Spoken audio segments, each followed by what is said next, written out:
Welcome to Cybersecurity Inside, live from the green room, backstage interviews with speakers who are shaping today's discussions on cybersecurity. Now, here is your host, Camille Morhart. Hi, and welcome to today's episode of Cybersecurity Inside, live from the green room. This is Intel's Innovation Summit, and I've got with me Ria Cheruvu, who was just on stage with Pat Gelsinger, Intel's CEO. She is Intel's AI ethics lead architect. She graduated Harvard University at 14 years old and joined Intel, and a year or two after that went back and got her master's degree. She is now 18 and also Intel's AI ethics lead architect. I'm really interested in talking with her about all things ethics as they relate to artificial intelligence. So let's listen closely and find out what insight she has to give us. Welcome to the show, Ria. I have a number of different places to start, but why don't I just toss that to you and say, where would you start in a conversation about artificial intelligence and ethics? I would definitely start off with what is AI ethics in terms of, what is the definition that we start to care about, and what does it really mean to develop technologies that are responsible and trustworthy, and why it matters. Okay. So what I've heard is over time, there's been concerns around privacy and surveillance. If you want to put those in a category together. Concerns around bias and that even unintended bias leading to discriminatory policies or frameworks or actions taken. This is all within the context of artificial intelligence and what people worry about. And then inexplicability. So if we call it unexplainable output from artificial intelligence. And I think that people are kind of familiar with those at a high level. So are those still the major concerns, or have we moved on and there's new worries? Definitely still the same concerns that are applicable on a wide variety of levels, and the folds at which these emerge is starting to become a lot more clear. For example, with privacy and surveillance, this started to come up when we were thinking about situations like, okay, surveillance in malls or in airports. But now we're starting to see that there might be some more downstream implications that we had previously not thought of that are opening up interesting new use cases for AI systems as well as considerations. So a great example of this is, policing workers. When you're using or applying these algorithms that are detecting hard hats or other types of objects, can they be unnecessarily or in an unanticipated way be used to police workers' time breaks because you're able to figure out when a worker is on a particular location and when they're not. So these types of downstream implications where you now start to have multiple AI principles and AI ethics principles intersecting with each other, that's the current focus as I see it today, Camille. So it's not so much that there's new categories that we're worried about, it's that we hadn't even thought of things that we could track now. Even if we're not attempting to track them, it's like, oh, well, we now have, because when you think about the level, when you talk about privacy and then you think about precision medicine and you think about even down to gene editing, and now you're talking about a company that maybe a corporation, maybe even having access to your own personal genome, that's pretty detailed. Exactly. And it is a little bit of both. So there are also some new categories that are emerging, like sustainability for AI systems and energy efficiency. And a lot of the conversations around there are fresh, new tooling ecosystems, new discovery of the nascent nature of overall all of the different directions that we can take, as well as the regulations and restrictions that we want to apply. But yes, it does boil down to these main categories and then all of the use cases that we can start to see this applied in. For example, just taking transparency in the healthcare domain as well, where we start to get into contentions with security, which we've always known, right? Transparency and security are always in contention with each other.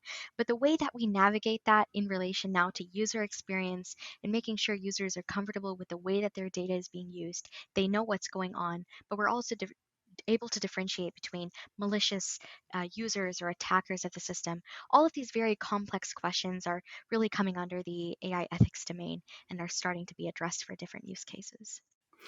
I want to talk about some other kind of new, fun, troubling, it depends on your opinion or perspective, use cases that we're seeing. Like one thing is we have, I guess we would call it generative AI, where we're creating, artwork or music or all kinds of other things, videos. And well, tell us the difference between that and deepfake. Is it one and the same, or is it how you're applying it?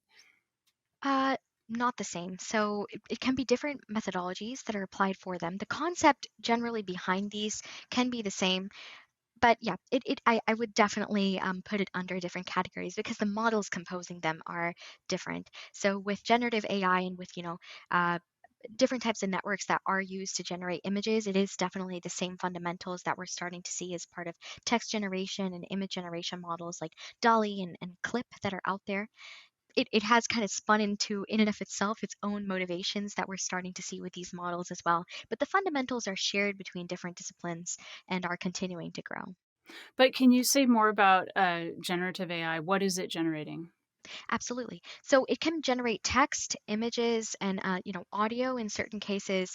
It is essentially being able to digest a large database of different types of samples of the data modality of your choice, and then is able to perform essentially a reconstruction of that and then output or spit out in a sense a reconstructed version of that data point that is matching the type of input. And again, the methodologies differ based on the exact model that you're using.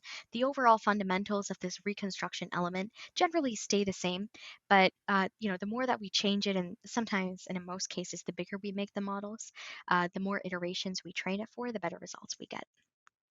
So, in that context, AI can generate, say, news articles that could be posted that are made up by artificial intelligence. Yes, and a colleague and I were thinking about this a couple of years ago, just thinking about, okay, what are the implications of an AI model generating news content, especially when human users and readers can't really distinguish between AI models and what a human is writing, and what are the implications of that? There's definitely the opportunity for misinformation to be propagated. I know that there is some recent uprise in, for example, students using AI models to generate their essays as well, which is starting to come into or bring into play questions like, is that a good thing? Using an AI system to handle a lot of the grunt work that you would need to kind of compile all of these references, or is it taking away from the learning process as well?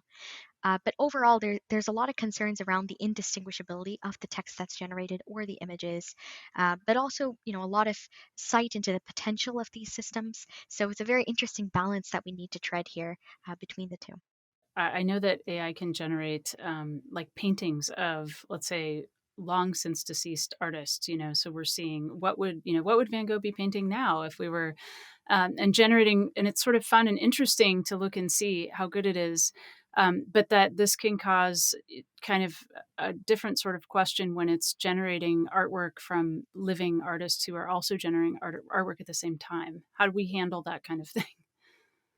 Yeah, and I think it's, it's tied towards like licenses, copyrights, and how do we really navigate all of that. We had a couple of very interesting backstage conversations at Innovation on this as well. And so Camille, today, I think the way that we're looking at it from an AI perspective is when you're distributing these models, there are certain obligations that you may need to follow when it comes to transparency and documentation related items. And I think that the legal perspective to that is still nascent. It does need to be integrated fairly quickly. It is amazing to be able to understand the failures and the weaknesses of the model, the provenance of the training data, and related elements. But we do also need to have some guidelines around what data that the AI model can draw from. It's not always limited to that, but I think that's a really good first step. If we're able to understand where the data the AI model is being trained on is coming from, we're able to constrain that database to the images that we know the AI model can use, or the developers of the system are able to create a model that's able to use responsibly and track that over time. I think that's a great source or a first step. But that is contingent on not releasing models that are trained on these huge corpora of data sets that are all mangled together, and we're not really able to track where they came from, and how do we provide that credibility back to the original source. Can you talk about deep fake? What is that, and how do we distinguish it, or can we? Deepfakes is a pretty challenging topic. So previously, and I feel like it's lost a little bit of its hype right now, which is kind of strange. The stable diffusion and generative AI part has taken the focus, I think, as part of the media. But deepfakes are always a constant concern because you have AI systems that are able to generate images, video, and audio that's pretty much indistinguishable to what you would expect to see in the real world, narrated by a human or by nature. And the interesting thing with deepfakes is the number of different use cases that they could be used for. I feel like the technology between these elements, as well as the elements that we might start to see with, for example, image reconstruction, where you're actually bringing old images, in like black and white style to life. You're able to color them and then to create 3D reconstructions. There's a lot of interesting potential there, and for me, I feel like deepfakes is kind of the opposite side of that, where there may be some potentially good use cases in education, but we're seeing a lot of the opportunities to promote misinformation with this technology. How do we control it? Are we creating AI models to be able to detect deepfakes that are produced by other AI models? Is it some sort of a competition in order to figure out, who is generating what, and then be able to thwart that immediately? Are there ways that we can use traditional computer science and cryptography and hashing in order to figure that out? I think those are conversations that are still ongoing. Again, the focus I feel has waned a little bit, but it's going to rise back up very quickly as we see more efficient creation of deepfakes and hopefully more efficient creation of detectors and thwarters in that space. The other phrase you brought up is stable diffusion. Can you describe what that is? So stable diffusion is one of these, image generation models that's very big out there. It's getting integrated into a bunch of different applications, and I believe it is what is powering a lot of the current kind of websites and services that are out there. And I'm still getting a grasp of the technology and reading through the articles. I mean, can you believe it? It's popped up within like 2 months, all over the place now. We see the words like stable diffusion or use it as part of our application to generate images and stuff like that. So definitely learning a lot more about the technology in relation to generative AI. But the fundamentals are again, around reconstruction and being able to get back to an image that you'd previously not seen, really pulling together elements from different workflows. Do certain kinds of models pose greater concern on an ethics front? So, I mean, artificial intelligence is so incredibly broad. It's like, okay, we have deep learning, we have neuromorphic computing, we have, federated learning, we have so much different stuff within it. So, do we worry more about one versus another? It's a great question. And from all of the colleagues that I've spoken to, I think the consensus is yes. We do want to have hierarchies of prioritization and levels with which we use to decide what AI model needs to have more stringent ethical AI guardrails, we can put it as, compared to another. And that is really based off of risks and harms in terms of analyzing the ethical implications of the system on society. And then again, in and of itself, those methodologies and the definitions and frameworks that we use to figure that out, that's still under debate.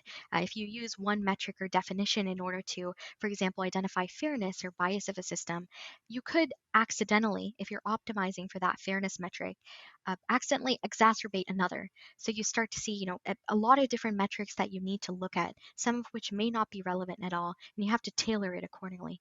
But putting aside those problems or, uprising concerns with the methodologies that we are working to solve, yes, there is definitely a prioritization level or a risk level. And I think personally, the European Commission's proposal on AI does a great job of doing the categorization. There's a lot more work and refinement to be done in terms of what is general purpose AI and what isn't. But having that delineation based on the use case of AI systems and how it builds up over time, that's definitely very useful. For example, AI being used for determining access to employment or to education is definitely has very, very big ethical implications and probably should be constrained very much. Whereas if we see the use case of AI in games or for like, Instagram filters, probably don't need that much of a constraint. AI in healthcare, we can start to think about the different obligations that we might need for chatbots or similar types of use cases. And definitely they have their own risks and harms associated with them. We want to treat them differently depending on the types of implications and harms that they can bring up. What is the thing that you would worry about the most in this space? I think it may be not necessarily conflicting definitions and frameworks, but the applicability of of a lot of these methodologies, I think, may be a concern today, Camille. And I say this from the perspective that we have a lot of amazing teams across the industry, academia, governments, and so many different organizations that are now recognizing the problem. We understand that something needs to be done, and we are trying to handle it or attack it essentially from different phases of the AI lifecycle. There are a lot of tools out there. I think the objective right now is to evaluate what exactly each of us is adding to that space so that we're able to come up with some sort of a holistic solution. And I see that done as part of the traditional, computer science disciplines. And I think that is something that could definitely be reflected as part of AI ethics. And again, it's very nascent. It's going to take us some time to get to the place where we kind of currently are with AI. We have a sense of the different overarching disciplines within AI: reinforcement learning, supervised learning, unsupervised, right? We're able to categorize it fairly nicely. For responsible AI and AI ethics, we're just getting there. We know there's a lot that needs to be done. We have these principles like transparency, privacy, energy efficiency that we know something needs to be done about. But as the tooling ecosystem continues to grow, I think these conflicts and these overlaps are definitely going to iron themselves out. I want to pick on one thing you said because I had a question about it and you just kind of articulated it perfectly. You said energy efficiency as a responsibility, which I think might allude to just greater sort of concerns for the planet or potentially sustainability, or people might call it climate awareness. How broad do ethics extend when we're talking about artificial intelligence? I mean, this is a compute tool. So how are we talking social movements? We're talking environmental. It's a great question, and I think there are two questions hidden in that initial prompt. So, for the first one, in terms of the extent to which energy efficiency is, and like the overall societal context around this, and also kind of getting into the second question around how far is ethics really going into technology, my personal opinion is it's very far and overreaching, because when we are mentioning ethics, it is a very loaded and important term. And I think many of us in the AI ethics space, and myself included, we use that word in order to signify that there are implications for the greater context beyond just the technical mechanisms and the infrastructure we're creating towards explainability and privacy. For me, it represents that unification of the siloed elements where we are actually taking that into account, the bigger picture around, okay, societal debates that are surrounding the technology. For example, pulling on energy efficiency, definitely climate awareness is a key part of this. And to provide some context into this, there are two different main categories of AI and sustainability. There's sustainability for AI systems, where we're looking at optimizing AI models so they don't have such a large carbon footprint or are consuming less compute, etc. There's also the AI for sustainability, where we're seeing the rise of numerous different types of use cases for AI systems to help improve the climate, whether that's detection at a larger scale of trends and patterns, or even as simple as at a local level for users to better understand their footprint and what they can do to optimize or refine that. So within this, I believe that social aspect is very critical. It's why we need so many perspectives at the table. I often say it's like, I don't know, maybe 10 or more different disciplines and domains that are kind of integrating into this. At least that's what I've learned from all of the colleagues that are working in this space. So ethics is a very loaded term. It's a term that requires a lot of responsibility and a lot of different people. But again, that bigger picture always needs to, in my opinion, be there, even though we may, in a siloed way, work on technical mechanisms that enable each of the elements that are composing ethical AI. With AI now tackling sort of, so like you say, greater social movements, is there a risk that there's kind of this consensus among, I'll just say, the tech community of what is social good or what is the right thing to do for the climate, and that does not represent the opinions of people who are maybe disagree, um, or don't have anything to do with technology and so aren't even following? Do you help me out here? Do you understand what I'm asking? Yes, I do. It's a beautiful question because it is, in a sense, the answers to that can be somewhat controversial. But in my opinion, from what I've seen, to be completely honest, is when an AI engineer is starting to become a philosopher or is starting to get out of their domain, there's a lot of problems that can happen.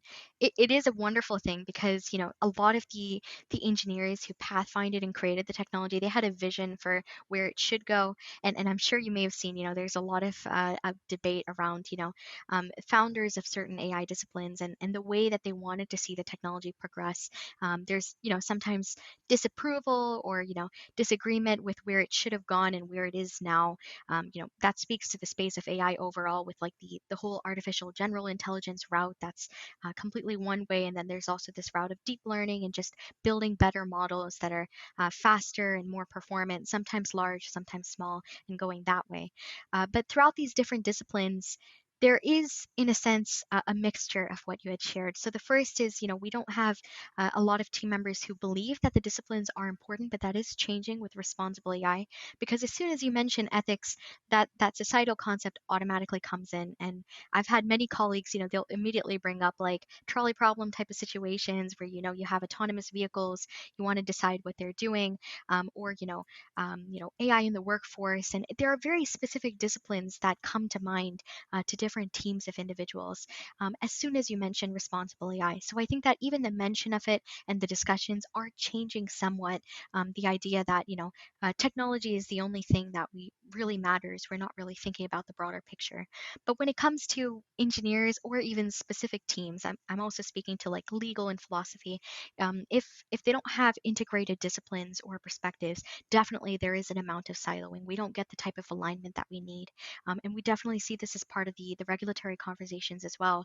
If you have more representation of stakeholders as part of these committees that belong to one group over the other, you're going to start to see a couple of trends that are popping up.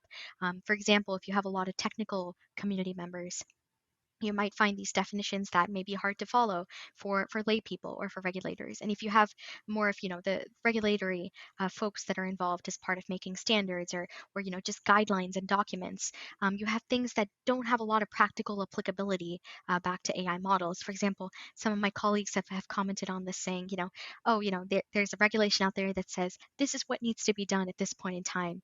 But from the technical side, it really can't be done. You can't just make that statement. We don't even have the testing infrastructure to validate that statement is true if somebody makes it. So that type of discrepancy, we definitely need the different teams looking at it. So it's a balance. We need our teams thinking about other perspectives, but in the end, we need multidisciplinary teams, stakeholders, boards in order to attack the problems. So no one size, well, no one size fits all solution. What are we doing about this data collection, massive asymmetry of information, those who are collecting the data? And a lot of times people become concerned that that is consolidated data collection and storage, even, and potentially access to held within some subset of corporations, actually, even not necessarily even governments, that don't yet have regulations or laws or policies, at least not global ones, in effect. So how should we look at that? And I like the word that you used as well in terms of, the asymmetric kind of nature of the problem itself. So, as part of this, and it's very interesting, I think, to start this off by saying, there are specific instances even where, let's say, you did have access to unbiased data or you had access to the type of data you would need. You can also start to see label bias directly during the annotation stage itself, when you're cleaning your data, when you're removing outliers. And if something doesn't conform to the data scientist worldview and they take it out, or maybe it doesn't even work as part of their problem statement or analysis, it can have a lot of impact on other populations as well. Whether or not you're cleaning out missing data, again, stripping outliers from the data. Um, all of these data science operations, they can contribute to label bias and many other types of biases as well.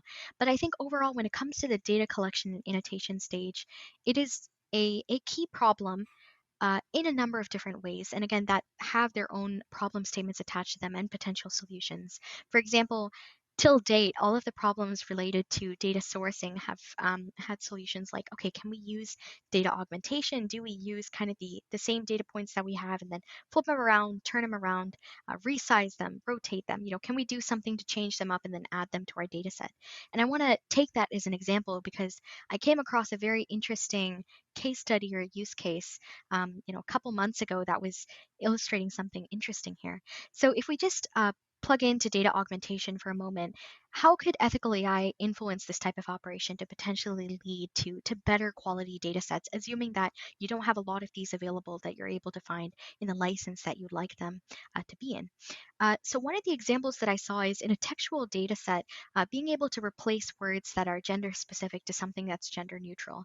And for me, although it seems like a very simple example, this tool was taking a look at doing it automatically and being able to create that nice data set, give you not a very detailed visualization, but some sort of a report out of what's going on and what were the changes as part of that were being made to the text. And I think that's just such an interesting example of how we can start to implement these types of concepts at lower levels that data scientists and AI engineers can use hands-on. If you don't have a lot of great data out there and you are forced to use data augmentation, maybe there are methodologies that you can incorporate at these levels that can help boost or at least enable some sense of data quality and ethical AI that are incorporated here, improve the diversity and representation of your data sets. So this is a poor example in the sense that, is that it? That's all we're going to do, just a quick fix to data augmentation. How do you know what impact it has on the system? But at each of these levels, we definitely need to have solutions. And my argument is maybe we start small and then we build up from there. And when it comes to data sets, being constrained to certain organizations, a very big problem because reproducibility has already been a severe problem in the data science space. When folks publish papers and models, sometimes they don't share their data sets. I'm guilty of doing the same because we don't have time, maybe. We don't want to go through a review process that's very lengthy because we want to get our results out there before someone else does. There are a lot of factors in there that can contribute to that. We do definitely need to see more data sharing efforts.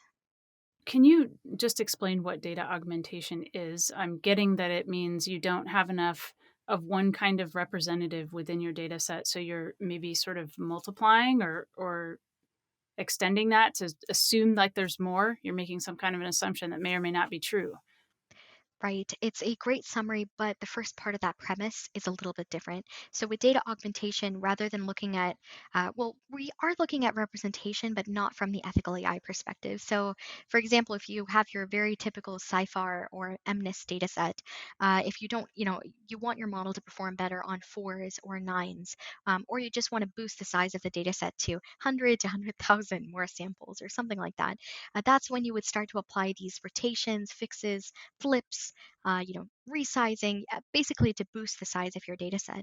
In terms of data set augmentation for ethical AI, though, that's the nascent space. So, what are the things that we're worried about with data augmentation with regard to ethics? It's an interesting question. So, when it comes to data augmentation and ethics, there is one key problem that pops up all the time, which is, and this is the same problem that's exasperated or exacerbated with synthetic data. If you are generating additional data points for your data set, first of all, do they actually make sense? We do this all the time because we want to boost the amount of data because better data or larger data equals better models most of the time. It's starting to become the case where you can't always say that, but it's very gradually turning into that. But it's still, the equation is pretty much better data or larger data equals better models.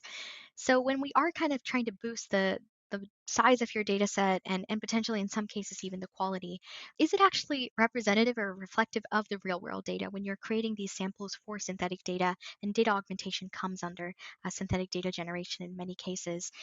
Does it make sense? Are these the types of inputs and the trends that you would really see as part of the real world?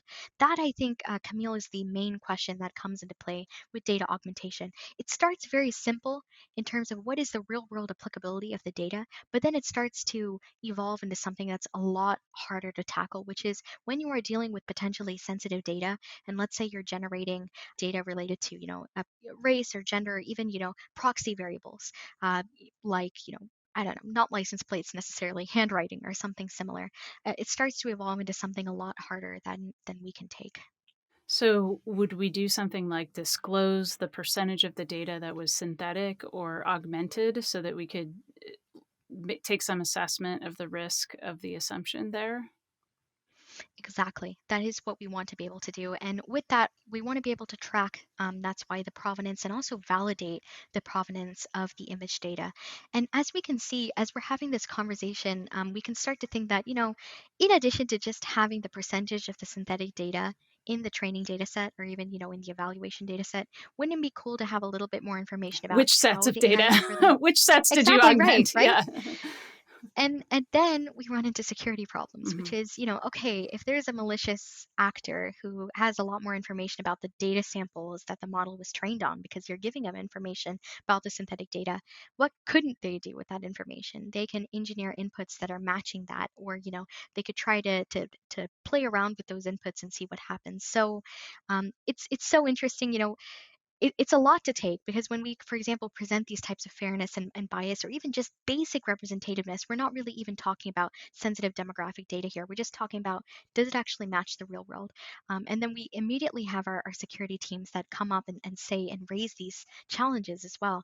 So it's a lot to take on for one person or one team, that's for sure. That's why we definitely need multiple teams that are challenging us when we say, oh, we have problems with our data set. Let's use data augmentation. Okay, we have problems with data augmentation. Let's use synthetic data. We have problems with ethical AI. Let's use, like change our gender neutral or a gender, specific terms to gender neutral. We have problems with security. We put access control mechanisms, something like that. That type of workflow that needs to be established. We definitely need to do that. So. And it's kind of it almost goes back to the unintended consequences or unintended biases. Now we're sort of talking about another unintended scenario. While we're trying to fix one problem, we may be creating another.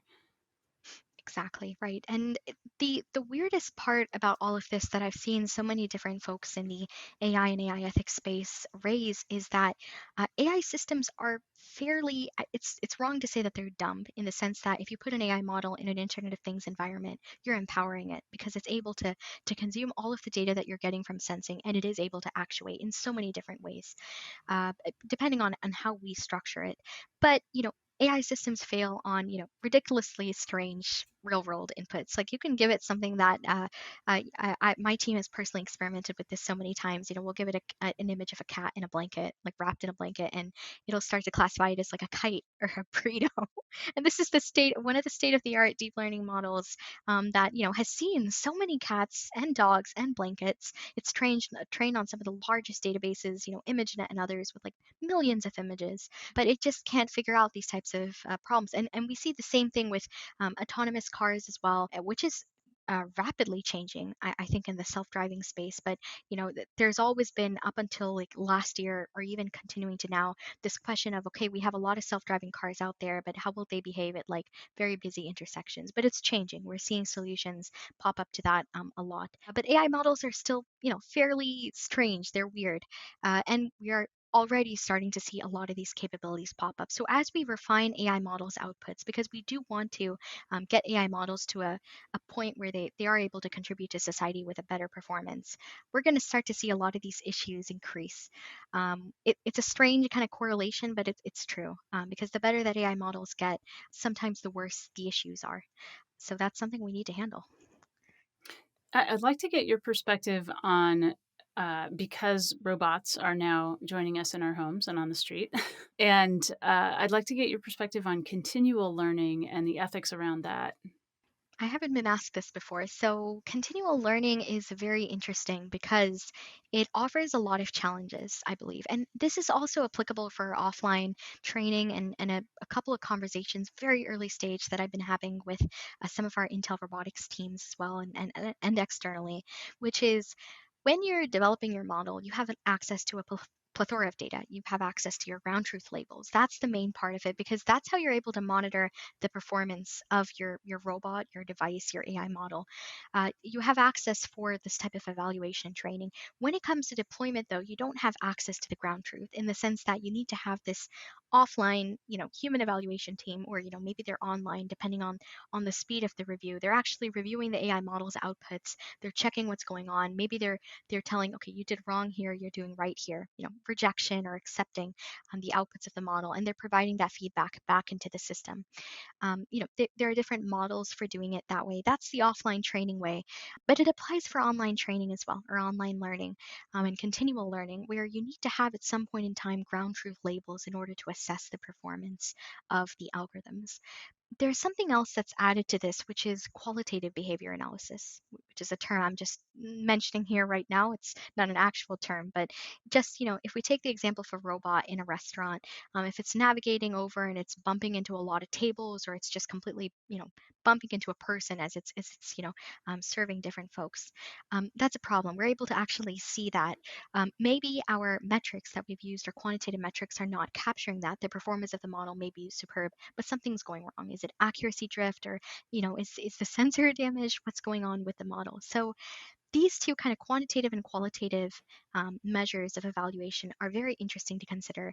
And ethical AI, we are hoping to actually bring from qualitative to quantitative. The reason why is the following. If, for example, and there's a great example of this with soap dispensers. I'm going to just take a tangent, but soap dispensers, computer vision based, no AI included. If they are dispensing soap for folks with a lighter skin tone compared to folks with a darker skin tone, there is an immediate problem that we start to see here. And we're seeing the same type of technology and biases reflected in AI models, for example, and this is just a generic example, that might be incorporated into robots and other applications as well. So you need to be able to perform that type of testing. And in the case of continual learning, you want some of this to be done real time, because you can't always tell the model, all right, pause, I want to do this test. You do want to do that, because at some point in time, you want to have a very thorough examination of what the model is doing and give it that performance feedback. But you can't do it real time and continual learning all the time. So you want some sort of a quantitative metric that you can anchor this on. And putting AI ethics into quantitative metrics, very challenging. That's why we boil it down to the individual elements and start from there. What are the soap dispensers doing? Oh yeah, so right now, well, essentially the soap dispensers are just dispensing soap, but what they're supposed to do is, if you've got a hand right, right underneath them, they're supposed to be able to just recognize that and dispense the soap. But in the case of, lighter skin folks, they do it perfectly. It's all fine. In the case of darker skin folks, it completely ignores them. Oh, it's not seeing the hand, or not recognizing that there's a hand them. there? Oh. Yeah, and a little bit more insight into this, at least from my current understanding, because if I think the term used was like refraction, but essentially because of the light, they were not able to detect darker skinned folks' hands, and so it wasn't like disposing it, no matter how much you wave it around the dispenser. So it's a key problem. Definitely should be identified as part of your pre-design and development phases, not during deployment after you've released your product and it's working in the real world. But I feel like that's a good example for AI models as well. You don't really anticipate these problems, but if you actually think about it, about benchmarking and evaluating on different groups of populations, then maybe you can catch some of these issues early on. But if it's the case like continual learning, you need to be able to do some of that real time. Continual learning, maybe just give a very quick definition of what it is now that we've had the conversation about the implications. Yeah, sure. So for me, the way I see it very simply is, what would happen if you could keep training for, maybe not forever, for a given duration of time, where the model is constantly consuming this data and it is able to predict and it's able to learn on the fly. And the different mechanisms that we would use in order to learn on the fly, they can vary based on the discipline. But that's the overall premise with continual learning. I think of it as, very simplistically, training that's being done over a very large time period, training forever. But yeah, that's the general gist of it. Got it. So are we ever going to see ethical implications flip on their head, and we as humans are going to have to worry about how we're treating machines? I'm done. Yes. Okay, say more. Absolutely. I was not expecting you to say yes to that. Oh, it definitely, because I did end up writing a kind of a short thesis opinionated paper on this, and I got a couple of very interesting feedback Oh, I'm points going to on that read as that well, which now. I was should have already read it, but thank you. Oh, no problem. I'll provide the summary here because it's just so interesting. So there was a initial research experiment. I forget when, but it was a couple of years ago where there were these researchers who created a robot in a mall that was supposed to do some navigation, and they encountered, in my opinion, what I like to phrase it as like an unanticipated concern or an unconventional concern, where they had a lot of kids that were trying to kick the robot, punch it, move it around, shift it. Some of them were curious, some of them were violent, so they had to deal with this newer problem. So what the researchers did, they built a attack estimation, I believe if I recall this correctly, an attack estimation algorithm and also a trajectory planning algorithm so that they were able to avoid kids that were coming their way and trying to attack them and either maneuver to the parents who were taller, so they were judging based on height, or maneuver somewhere else. So it's interesting. I believe they called it like an attack evasion model. So it's interesting because it raises a lot of questions around how do humans act with AI systems. And one of my peers in the space was also telling me, based on a recent study and a survey that they were working on, that a lot of us users of AI technology, we do want to design our actions or the way that we act in a way that helps AI systems. Again, it depends on the types of communities that you're surveying as well. But the majority, we want AI to work, and we're willing to change somewhat in simple ways the way that we help AI systems. And let me provide an example of that. For example, if we have an AI system that is helping us in a healthcare setting to report that we've taken our medications, or do some sort of processing there. If it's just as simple as angling your medication bottle a certain way, or or doing something, maybe turning on the light. I think we're willing to do that to help the AI algorithm better detect it. And when it comes to that, we start to get some expectations as users. It'd be nice to have a little manual that tells us, what is this AI model doing? Where does it, typically fail? So that's one thing that we might want to see some information on. And again, we may also want to figure out, okay, how do we actually use the system? Where is my data going with the system? We have a set of requirements and expectations that we want to know. What exactly is this model doing? Same thing with an interactive kiosk. If it's taking my voice commands and it's using that information, it would be great to know where exactly is that going to be used. Is it going to be used against me? We need to answer these types of questions, and preferably real time. So that's why I think definitely we need to think about the way that humans interact with AI systems and the ethical implications towards AI systems. Maybe not because AI has consciousness and emotions, which is a debate in and of itself, but I personally believe we're not near that. But because the effect that we have on AI systems are amplifiers. So, in general, we're impacting the people around us and the people who are trusting AI systems by being untrustworthy towards AI. Right. Well, I know you brought it up. So now I do want to ask you your opinion about machine consciousness because it's such a debate right now. We're nowhere close. So, in your opinion, so what would it take to know that we are close? Or could there ever be a scenario where we were close to that?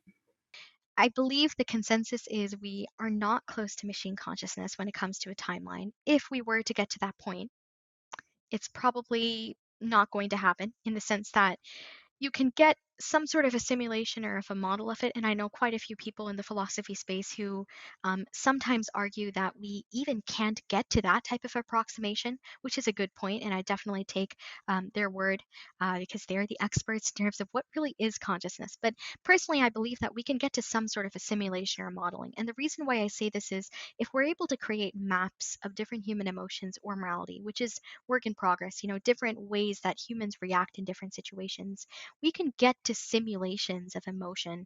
We see it a little bit today in chatbots, where actually, if you look at the technical advancements in chatbot technology, they're really targeted around how do you best respond to phrases like, hey, how was your day? Rather than sounding robotic in a sense, actually having that type of a nice little interaction. So I believe we're going to get to simulations of it. We're not going to get to possibly the consciousness or maybe the thought uploading, but you never know. So I'm totally open to the prospect of things changing over time. But When it comes to extended consciousness as a whole, I do definitely see AI as an enabler or an amplifier or some sort of a process that you can use to, from a philosophical standpoint, kind of extend your extended mind. And this actually takes me back to a great point that Pat made during the Innovation 2022 keynote, which was that everything is a computer. And that is very interesting to think about because in a sense that, everything around you is a device that you can use and that computes or something like that. So for me, I see AI as kind of an enabler and amplifier of that. And it goes back to the original research on the extended mind and other stuff from the philosophy space. So we'll see.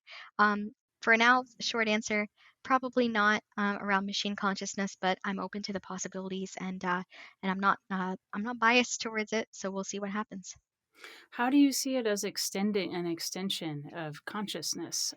Based on the definitions of this, I mean, the way that we currently interact with AI systems is, can you get this task done for me? Or, can you listen to my command? And I'm thinking of voice recognition or assistance. I've got my phone right next to me. If I'm telling Siri, please send me this, send out this email or something like that, that's the extent to which we have it today. But as we start to see more human-centered AI systems like robots and others that are interacting more closely, for example, robots that are interacting with the elderly, we're starting to see a lot more emotions and connections that are being created there. And eventually, I feel like we may start to see AI agents that are really improving productivity by being this type of second backup that you can rely on.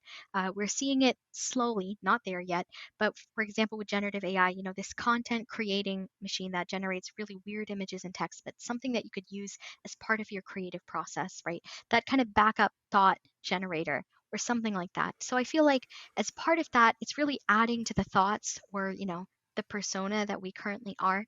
Maybe it's, for example, personalizing our feed of the clothes that we're buying and the food that we're eating. So it is adding to who we are as a whole at individual and group and societal levels. So from that perspective, yes, I believe it can kind of extend our consciousness. Again, depends on the definition, but yeah. Do you think, I'm going to try to make this my last question. It's incredibly difficult to hang up with you. um, so you're 18, so this is relatively young in the scheme of humans. What do you think? And the other day, the Intel CEO said you'd be CEO in 30 years. So I guess in that kind of a time horizon, if you can think forward, if time moves linearly, um, what do you think we'll look back on from this time and say, oh my God, we were such babies in this space, or we didn't see, or we moved, we stepped left and we should have been thinking about right, like as humanity dealing with artificial intelligence and its rise. I think we shouldn't because we tried our best, and that is definitely reflected in the current attempts that we have. And the reason why I say this, Camille, as well, going back to kind of those controversial debates around, what was AI planned to be and what has it come to now? I think it may be, it's not an incorrect question to ask. Opinions are always welcome about this, but from what I see today with AI and technology, we've tried our best and ventured into so many different domains. So I know that when we get to the future, we're going to converge to something that's amazing. We're going to get to technology that we probably had not even thought about before. But all of these directions had definitely led up to this.